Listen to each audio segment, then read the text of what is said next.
Hello दोस्तों, आप सबका तिवारी स्टडी सेंटर हिंदी पर स्वागत है। तो आज हम स्टार्ट करेंगे क्लास 9th के राजनीतिक विज्ञान का चैप्टर 1 के बारे में, जो कि है लोकतंत्र क्या और लोकतंत्र क्यों के बारे में। अर्थात कि लोकतंत्र क्या है, लोकतंत्र क्यों है, इसका अर्थ जानेंगे। लोकतंत्र क्यों महत्वपूर्ण है, लोकतंत्र का सकारात्मक पक्ष क्या है, लोकतंत्र का नकारात्मक पक्ष क्या है, इसके बारे में हम जानेंगे। तो चलिए स्टार्ट करते हैं। सबसे पहले लोकतंत्र का अर्थ कि लोकतंत्र होता क्या है, जिसे इंग्लिश में डेमोक्रेसी कहते हैं। डेमोक्रेसी कहते हैं, ठीक। तो डेमोक्रेसी का अर्थ होता है डेमोक्रेसी जो कि यूनानी शब्द डेमोक्रेसिया से बना है, जिसके ब्रेक करें, उसे हम तोड़े तो डेमोस और क्रेशिया दो शब्दों से मिलकर बना है। डेमोस का अर्थ होता है लोग और क्रेसिया का अर्थ होता है शासन। यानी कि अगर हम पूरा अर्थ इसका जाने तो होता है इसका अर्थ लोगों का शासन। ये हुआ लोकतंत्र का अर्थ कि लोकतंत्र बना किन शब्दों से है। आगे आता है लोकतंत्र के बारे में कि लोकतंत्र शासन का वह रूप है जिसमें शासकों का चुनाव जनता करती है, वह लोकतंत्र कहलाता है। और लोकतंत्र में निष्पक्ष और स्वतंत्र चुनाव होते हैं। लोकतंत्र के अंदर चुनाव होते हैं जो कि स्वतंत्र और निष्पक्ष रूप से होते हैं। हर वयस्क नागरिक वोट देने का अधिकार होता है, हर वयस्क नागरिक वोट देता है। लोकतांत्रिक सरकार संवैधानिक कानून और नागरिक अधिकारों के आधार पर ही काम करती है। जैसा कि मैंने बताया कि हर वयस्क नागरिक वोट देता है। भारत में वयस्क नागरिक जो वोट देंगे उनकी उम्र 18 साल निर्धारित की गई है। जो 18 वर्ष की उम्र पूरा कर चुका है वो वोट देने के लिए एलिजिबल है। अगला है कि अब्राहम लिंकन ने लोकतंत्र का एक बहुत ही अच्छा डेफिनेशन दिया है। ठीक, अब्राहम लिंकन जो यूएसए यानी कि अमेरिका के 16वें राष्ट्रपति थे। इन्होंने दिया है कि लोकतंत्र ऐसी सरकार है जो लोगों की हो, लोगों के लिए हो और लोगों द्वारा बनाई गई। जैसे हम इंग्लिश में कहते हैं by the people, to the people और फॉर द पीपल। ये अब्राहम लिंकन द्वारा दिया गया डेफिनेशन है डेमोक्रेसी के बारे में, जिसे हम हिंदी में लोकतंत्र कहते हैं। आगे आते हैं कि लोकतंत्र की मुख्य विशेषताएं क्या है। इसकी विशेषताएं को हम देखेंगे। पहली विशेषता है कि प्रमुख फैसले निर्वाचित नेताओं के हाथ में होते हैं। देश में जो भी फैसले लिए जाते हैं, जो चुने हुए नेता होते हैं वो प्रमुख फैसले लेते हैं। आइए हम इसे एक उदाहरण के माध्यम से समझते हैं। हम सबसे पहले लेते हैं पाकिस्तान का उदाहरण। पाकिस्तान में सन 1999 यानी कि 1999 में तख्ता पलट हुआ और वहाँ जनरल परवेज मुशर्रफ जो पाकिस्तान के मुखिया बन गए। मतलब कि वहाँ पर चुनी हुई लोकतांत्रिक सरकार को हटाकर सैन्य शासन लागू हो गया। बाद में खुद को राष्ट्रपति घोषित कर दिया। किसने? जनरल परवेज मुशर्रफ ने। संविधान में महत्वपूर्ण बदलाव के सारे प्रमुख फैसले लेने का अधिकार ऐसी परिषद को सौंप दिया जिस पर सेना का प्रभुत्व था। चुने हुए प्रतिनिधि के फैसले लेने की ज़्यादा स्वतंत्रता नहीं थी। मतलब कि वहाँ पर पूरी तरीके से सैन्य शासन आ चुका था। ये वह पहला उदाहरण कि लोकतंत्र में होता है प्रमुख फैसले निर्वाचित नेता लेते हैं, और जब लोकतंत्र के द्वारा लोकतांत्रिक जो नेता होते हैं, जो चुनकर आए हुए होते हैं, उनके फैसले यहाँ पर कोई मान्य नहीं थे क्योंकि सारे फैसले सेना के प्रभुत्व में आ चुका था। अगला उदाहरण लेते हैं हम पोलैंड का उदाहरण लेते हैं।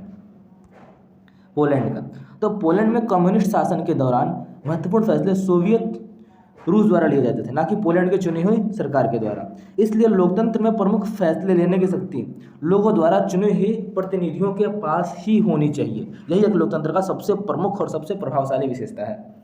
अगला दूसरी विशेषता क्या है? दूसरी विशेषता है कि स्वतंत्र और निष्पक्ष चुनावी मुकाबला। जो चुनाव होते हैं स्वतंत्र हो, निष्पक्ष हो, उसमें किसी तरह का कोई धांधली ना हो। इसे हम कहते हैं कि ये लोकतंत्र का दूसरा प्रमुख विशेषता है। स्वतंत्र और निष्पक्ष चुनावी मुकाबले को हम एक उदाहरण के माध्यम से समझते हैं। जैसे हम लेते हैं चीन का उदाहरण। चीन की संसद के लिए प्रति 5 वर्ष बाद नियमित रूप से चुनाव होते हैं, जिसे राष्ट्रीय जन संसद कहते हैं। चुनाव लड़ने से पहले सभी उम्मीदवारों को चीनी कम्युनिस्ट पार्टी से मंजूरी लेनी पड़ती है। सरकार हमेशा कम्युनिस्ट पार्टी की बनती है। मतलब हम कह सकते हैं कि वहाँ पर सिर्फ एक दलीय शासन है, क्योंकि कोई भी उम्मीदवार यदि चुनाव लड़ना चाहता है तो उसे चीन की कम्युनिस्ट पार्टी से परमिशन लेना पड़ेगा।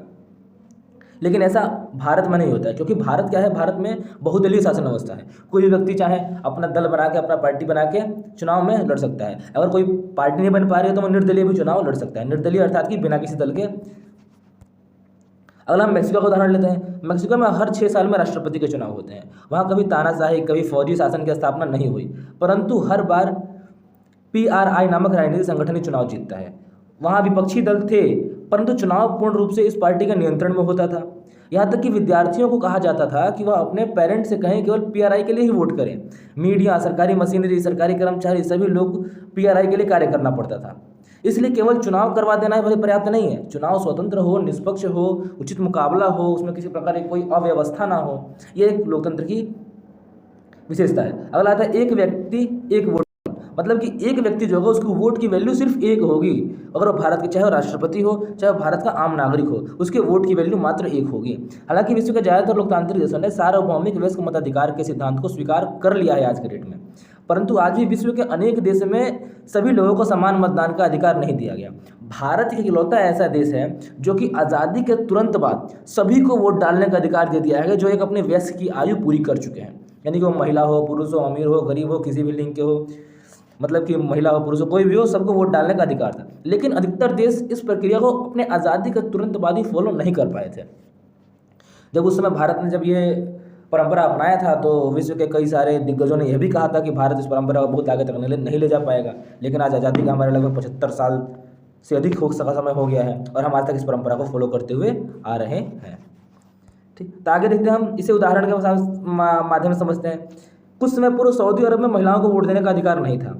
एस्टोनिया में रूसी लोगों को मतदान का अधिकार हासिल करने में मुश्किल होती थी। वहीं अगला देखते हैं, फिजी में वहाँ के मूल निवासी और भारतीय लोगों के वोट के मूल्य में अंतर इस बात को इंगित करता है, यानी कि इस बात को बताता है कि कई लोकतांत्रिक देशों में भी नागरिकों को समान मताधिकार प्राप्त नहीं है। लोकतंत्र में जो हर वयस्क नागरिक होता है उसको वोट देने का अधिकार होना चाहिए, उनके वोट का जो मूल्य है वो समान होना चाहिए।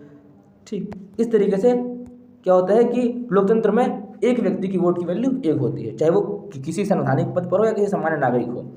और देख, कानून का राज और अधिकारों का आदर। लोकतंत्र में क्या होता है कि कानून का राज होता है, सरकार कानून के अनुसार चलती है, लोगों के अधिकारों का आदर होता है। आइए हम इस चीज़ को अब उदाहरण के माध्यम से समझते हैं कैसे।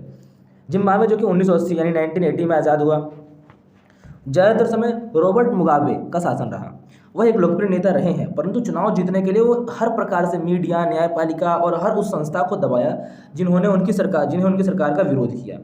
इस प्रक्रिया में कई बार लोगों ने बुनियादी अधिकारों का अतिक्रमण तो हुआ, लेकिन क्या हुआ कि सरकारी नागरिकों के कुछ बुनियादी अधिकारों का आदर करने की बात कही जाती है। उनको सोचने की, अपनी राय बनाने की, सार्वजनिक रूप से अपने विचार व्यक्त करने की, संगठन बनाने की, विरोध करने के लोकतंत्र में अधिकार होना चाहिए, जो कि जिम्बाब्वे में रॉबर्ट मुगाबे ने इस चीज़ को पूरी तरह से दबाया।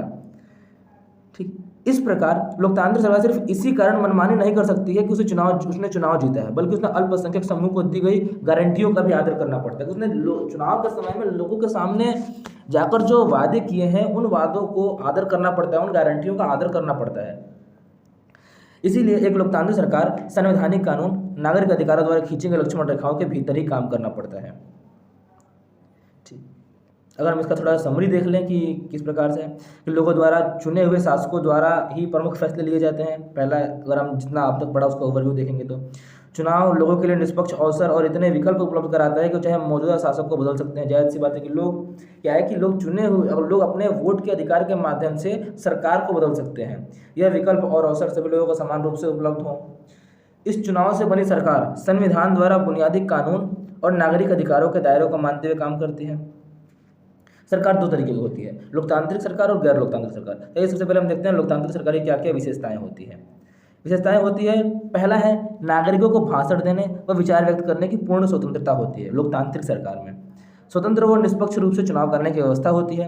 राजनीतिक दलों को स्वतंत्र रूप से काम करने का आज्ञा होता है कि वो जो भी राजनीतिक दल है वो स्वतंत्र रूप से देश के अंदर कानूनी सीमा के अंदर रहते हुए कोई भी कार्य कर सकते हैं। व्यापारियों को और व्यापारी संघ का स्थापित करने की पूर्ण स्वतंत्रता होती है। प्रेस की पूर्ण आज़ादी होती है और हमारे भारत देश में यहाँ तक कि प्रेस को चौथा स्तंभ माना गया है। ठीक, अब देखेंगे अगला है कि गैर लोकतांत्रिक सरकार का मुख्य लक्षण क्या होते हैं। लोग सरकार और उसकी नीतियों की आलोचना नहीं कर सकते हैं, जैसे कि हम देख सकते हैं कि उत्तर कोरिया में होता है, जो किम जोंग वहाँ के सरकार, किम जोंग की सरकार है वहाँ पे। शासनकर्ता सर्वे सर्वा होते हैं, मतलब हमेशा के लिए होते हैं। विपक्षी दलों में कोई स्थान नहीं होता, जैसे कि चीन में है, कोई विपक्षी दल नहीं, सिर्फ एक दलीय शासन है कम्युनिस्ट पार्टी का। मजदूरों की व्यापारिक संघ स्थापित करने की अनुमति नहीं होती, किसी प्रकार कोई व्यापारिक संघ नहीं बनेगा, कोई यूनियन नहीं बनेगा। ठीक, प्रेस को पूर्ण आज़ादी प्राप्त नहीं होती है। प्रेस जो भी कार्य करता है वो सरकार के सीमित दायरे के अंदर रहते हुए कार्य करता है। आगे हम देखेंगे लोकतंत्र के खिलाफ तर्क, मतलब लोकतंत्र के खिलाफ क्या क्या तर्क हो सकते हैं। पहला, अस्थिरता, कि लोकतंत्र में नेता बदलते रहते हैं, इसमें अस्थिरता पैदा होती है, पहला ये। दूसरा आता है फैसलों में देरी। लोकतंत्र मतलब सिर्फ राजनीति, लड़ाई और सत्ता का खेल नहीं है, बल्कि नैतिकता, इसमें क्या होता है, नैतिकता की कोई जगह नहीं होती है। लेकिन लोकतांत्रिक व्यवस्था में इतने लोगों से बहस और चर्चा करनी पड़ती है कि हर फैसले में देरी होती है। इसमें क्या होता है कि सभी लोगों को बराबर सुनना पड़ता है। ठीक, चुने हुए नेताओं को लोगों के हितों का पता नहीं होता, इस वजह से कभी कभी क्या होता है खराब फैसले इस अगला क्या है कि इसमें भ्रष्टाचार की संभावना ज़्यादा होती है। लोकतंत्र में चुनावी लड़ाई महत्वपूर्ण और खर्चीली होती है, इसमें भ्रष्टाचार की संभावना अधिक होती है। चुनावी प्रक्रिया महंगी होती है। लोकतंत्र में चुनावी लड़ाई महत्वपूर्ण और खर्चीली होती है। ये तो जाहिर सी बात है, हम शुरू से देखते हुए आ रहे हैं चीज़ों को, हम भारत में हो गया या अन्य देशों में हो गया। सामान्य लोगों को सरकार चुनने के फैसले लेने में कठिनाई होती है, क्योंकि क्यों कठिनाई होती है? कारण इसका ये है कि सामान्य लोगों को पता नहीं होता कि उनके लिए क्या चीज़ अच्छी है और क्या चीज़ बुरी है, किसको चुनना चाहिए, कौन हमारे हित में काम करेगा, कौन हमारे हित में काम नहीं करेगा। ठीक, क्योंकि चुनाव के समय क्या हो जाता है, अधिकतर नेता गरीब बस्तियों में जाते हैं, वहाँ पैसा बांट देते हैं, कपड़ा बांट देते हैं, मोबाइल फ़ोन बांट देते हैं, उसी से खुश होकर लोग, गरीब बस्तियों के लोग वो वोट दे देते हैं। तो उन्हें उचित ढंग से पता नहीं होता कि उन्हें क्या चीज़ अच्छी है और क्या चीज़ बुरी है। लोगों में जागरूकता का अभाव कह सकते हैं इस चीज़ों को। अब आता है लोकतंत्र के पक्ष में तर्क कि लोकतंत्र के पक्ष में क्या क्या बातें कही जाती है। या इसमें क्या होता है, पहला बात कि शासन क्या होता है, अधिक जवाबदेही होता है। अर्थशास्त्री और राजनीति इसका प्रमुख कारण मानते हैं कि दोनों शासन व्यवस्थाओं में अंतर। भारत में बहुदलीय शासन व्यवस्था थी, जहाँ विपक्ष और सरकार की आलोचना करने वाले स्वतंत्र मीडिया भी है, जिसके कारण सरकार ने आगे बढ़कर जनता को सहायता करने वाली कार्यवाही की। अब चीन में क्या है, चीनी सरकार ने ऐसे किसी भी कार्य को महत्वपूर्ण नहीं समझा, क्योंकि वहाँ पर कोई विपक्षी नहीं, कोई विपक्षी पार्टी नहीं है। मीडिया सारे काम सरकार के अंडर में रहकर करती है। इसलिए लोकतांत्रिक शासन पद्धति दूसरा सबसे बेहतर है, क्योंकि शासन का अधिक जवाबदेही वाला स्वरूप है। पहला फायदा ये है कि इसमें सरकार जो भी कार्य करती है वो जवाबदेही होता है। दूसरा आता है कि नागरिकों का सम्मान। लोकतंत्र नागरिकों के सम्मान को बढ़ाता है। जो हैसियत नागरिकों को लोकतांत्रिक व्यवस्था में है वह किसी अन्य व्यवस्था में नहीं है, जैसे कि मतभेदों और टकराव को संभालने का तरीका उपलब्ध है लोकतंत्र के अंदर। लोकतंत्र मतभेदों और टकराव को संभालने का तरीका उपलब्ध कराता है। बात वही हो गई। अगला था कि इसमें जो लोग गलतियां कर देते हैं उन्हें अपनी गलतियों को सुधारने का अवसर मिलता है। कैसे, देखते हैं इस चीज़ को। सबसे महत्वपूर्ण चीज़ है कि हमें अपनी गलती ठीक करने का मौका मिलता है। मान लो 5 साल में चुनाव हुआ, हमने किसी गलत नेता को चुन लिया, तो आगे आने वाले समय में जब भी चुनाव होगा तो हम उस व्यक्ति को वोट ना देकर दूसरे व्यक्ति को चुन सकते हैं।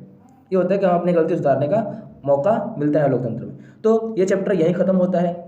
ठीक, द एंड होता है इस चैप्टर का यहाँ पे। तो दोस्तों वीडियो आपको अच्छी लगी हो तो लाइक करें, शेयर करें, सब्सक्राइब करें और ऐसी ही वीडियो को पाने के लिए बेल आइकन को दबाना ना भूलें। Thank you.